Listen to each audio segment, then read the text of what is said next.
mga kabokals. Ayan, so punta tayo sa taas. At susunduin natin si Alfred. Nagpagawa ako ng ng 3 kwarto na kulungan ng manok, mga kabokals. Kaya lang hindi niya maibaba yung tricycle niya kasi maputik. Baka hindi siya makaahon. So bubuhatin namin, mga kabokals. Tingnan natin kung ano itsura. Ano yun, pang natin yun sa mga breeder natin na hindi ginagamit, para may mapaglalagyan tayo. Kasi kinakapos na ako sa kulungan at medyo marami na ating mga alagang manok. And sabi kasi niya wala rin siyang gawa ngayon, kaya ayun, para makatulong na rin tayo. Sagot niya lahat yung mga kabokals. 600 ang bigay niya sa atin. Sa kanya lahat, pati kawayan, sa kakahoy, sa labor siya rin. Basta 600 lahat, mga kabokals.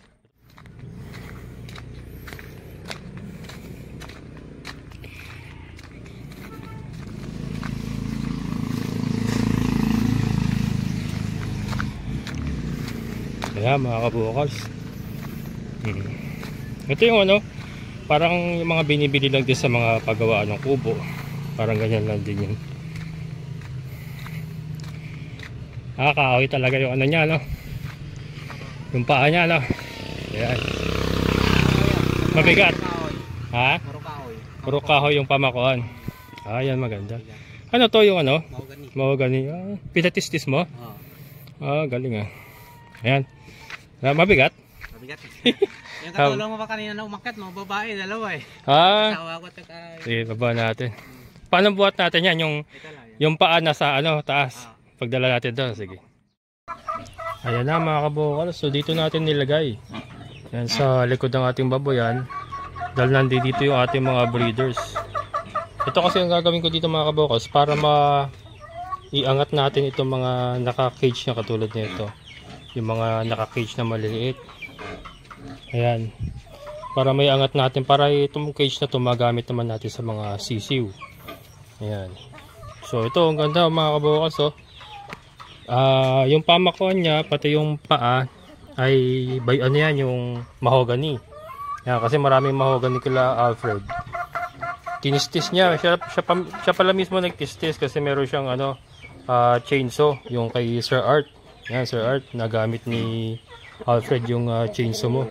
Si Sir Art po, isa rin sa viewer natin na nakakuha dyan sa may baba, katabi ni Sir Andrew. Yan, gumagawa kasi si Alfred kay Sir Art.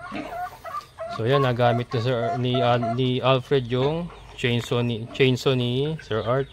At natistis niya itong mga pati ito, gawa sa yan, mga kabokals. Mga mahogany rin yan. Yung pinto. Yan, ito yung loob. Ayan. Yung kawayan naman, tanim lang din niya yan doon sa kanila. So pinili lang ni Alfred dito is pako. Kasi lahat ito ay tanim sa kanila doon sa area niya. Yung mahogany, yung kawayan, yung mga tanim yan doon. Kaya naman 600 lang pong singil niya sa atin dito sa ganitong klaseng kulungan. Yan. Ganda naman ng pagkakagawa. Saka matibay, hindi katulad nung nabibili, kasi yung nabibili po, kawayan din yung mga pamakuan Kaya madali siya mag-loose. Madali siya umuga ba. Ito kasi ang mahogany po, habang tumatagal yan, lalong sumisikip yan. Yung mga pinagpakuan. Yan ang maganda sa mahogany. Kaya matibay talaga. Yan, dito natin siya inilagay. Dapat pala mga isa pa, parang dito meron pa tayong isa. Tapos andito yung ating mga breeders nga. Yan, nakapahinga yung ating mga deca brown kasi lugo, nagkalat yung balahibo nila. Naghinto sila mag-egg. Yung mga layers natin huminto din. Ito mga breeders natin ganun din, huminto din. Ito nag-ano po ito, naglalandi. Ito si Fiona, yung ating dongtaw. Kaya lang nag-stop muna ako sa breeding ng mga ng mga crosses natin.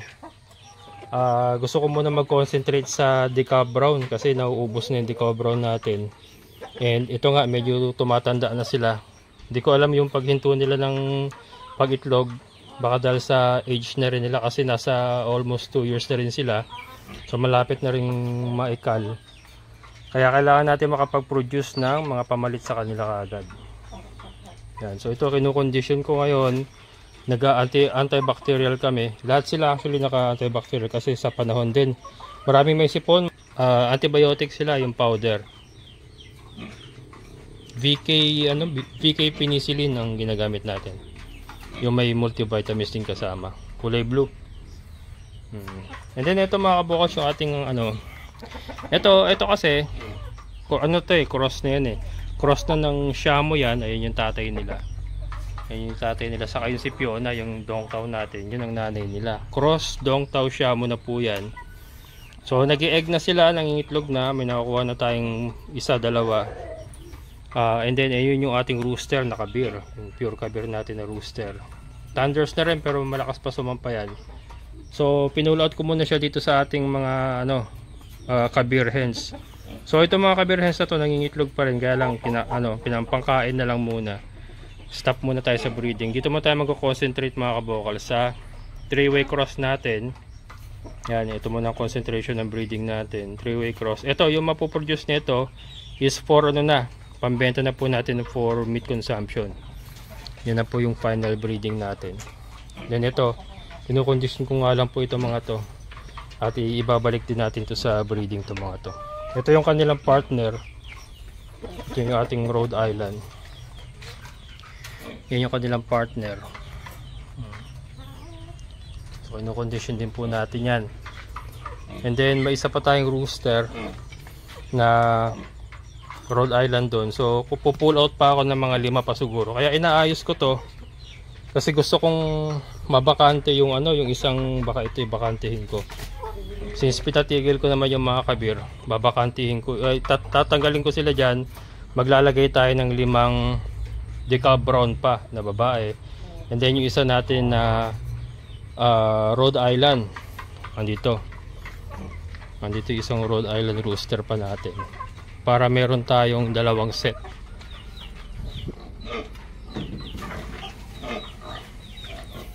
Lakatan natin mga kabokals.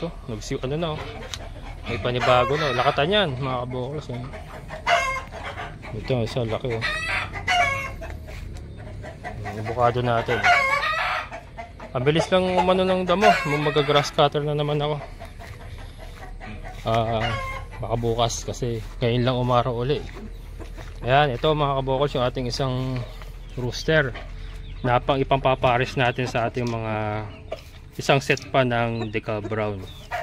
Ayan, kondisyon na pulang-pula mukha Pag ang rooster o ang manok pulang-pulang mukha pati palong, ibig sabihin kondisyon na kondisyon yan. Nasa breeding stage yan. Yan siya mga kabokals. Magkapatid yun yung rooster na ginagamit natin ngayon sa ito. Magkapatid yan. Pabalik tayo dito mga kabokals.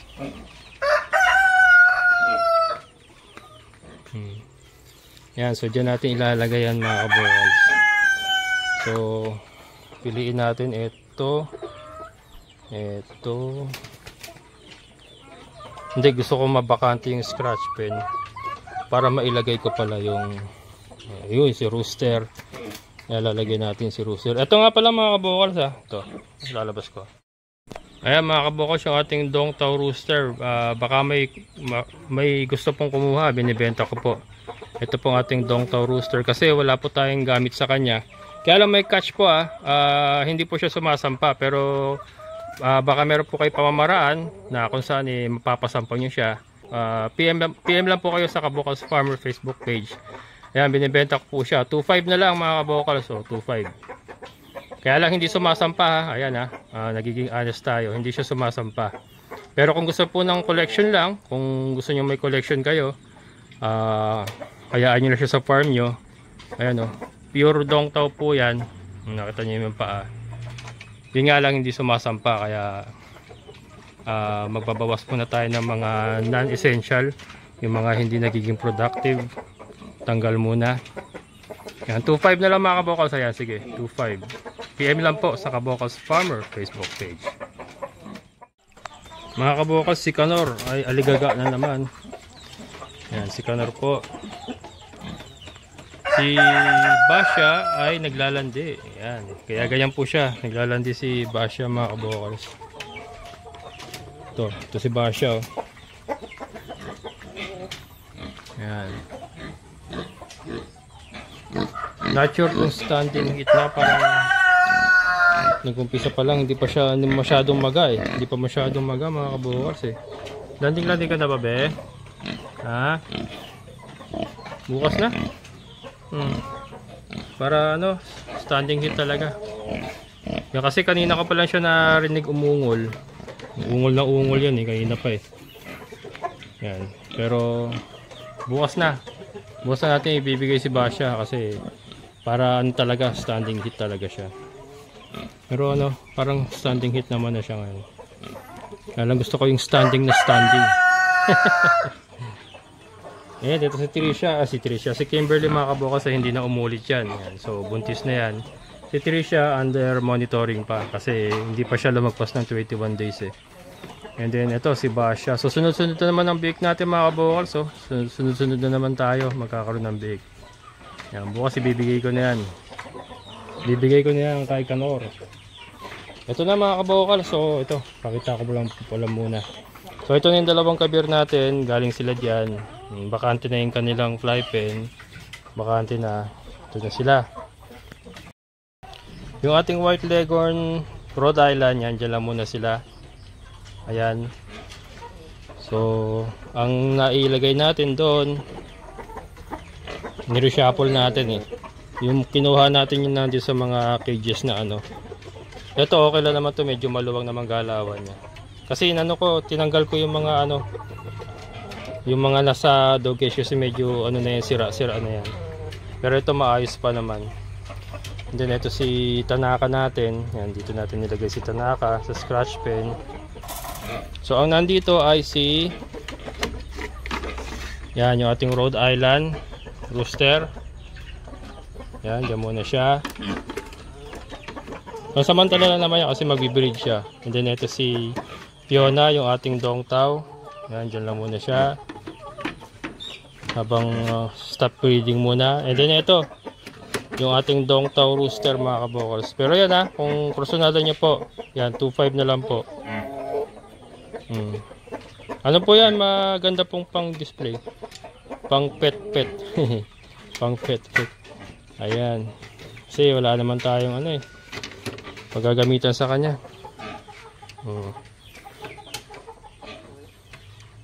Ayan, mga kabokals. So dito nga tayo maglalagay ng, yan, dito tayo maglalagay ng additional na 6 na decal brown. So magpupulo ito ulit tayo ng panibagong 6 doon.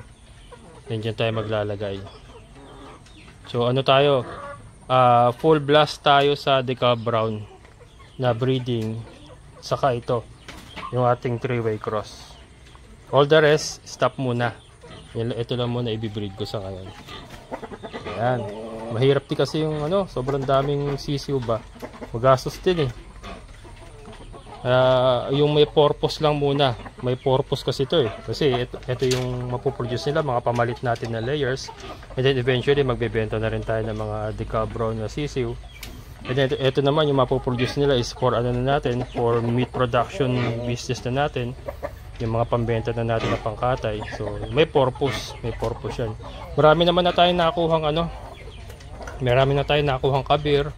May mga nakuha na rin tayo na cross white leghorn Rhode Island na pwede natin ipang cross dito sa siguro sa mga anak din ng mga decal brown. And then itong Shamu kasi although ma-pricey ang ano sisiw, kaya lang kasi hindi naman palagi may bumibili ng Shamu, kaya yan, stop muna sila. Mga ano na lang yan, mga pet na muna natin yan. Napakabait na ito, mga kabokals. Mga pang pet na lang muna natin yan.